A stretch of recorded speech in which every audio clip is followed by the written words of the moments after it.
This is an orthokeratology case where the lens consistently rides pretty low after overnight wear, and we're getting a decentered treatment zone. If we look at the initial topography, we can see that the cornea does look like it has an inferiorly displaced apex.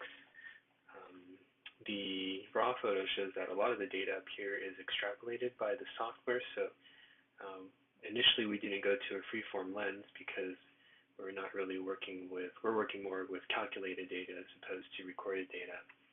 But what I'd recommend doing in this case is making a change to the sagittal depth of the lens only in the inferior quadrant, and we can only do that with a freeform lens.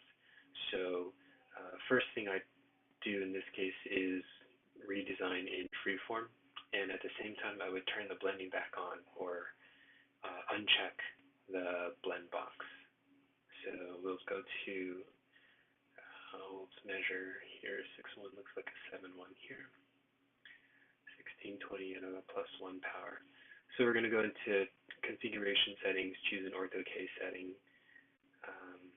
You can use the same dimensions as you currently have, use the same power.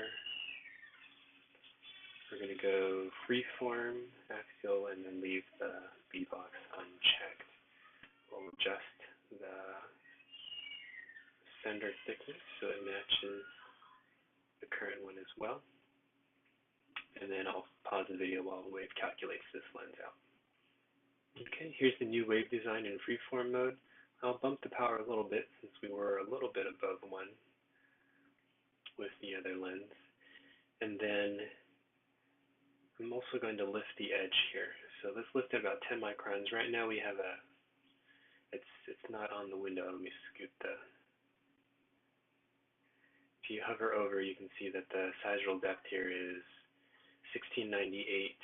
So we'll click up here until we're at 1708.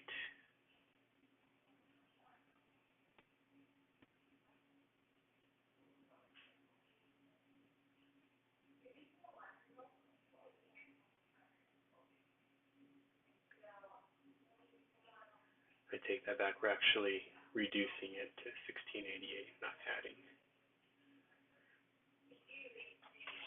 So a little bit more edge lift can possibly help the lens ride a little bit higher.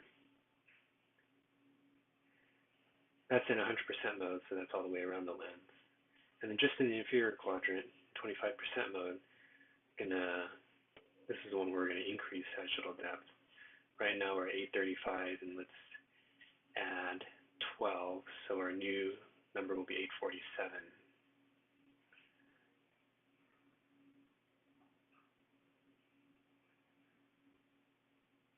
Almost there.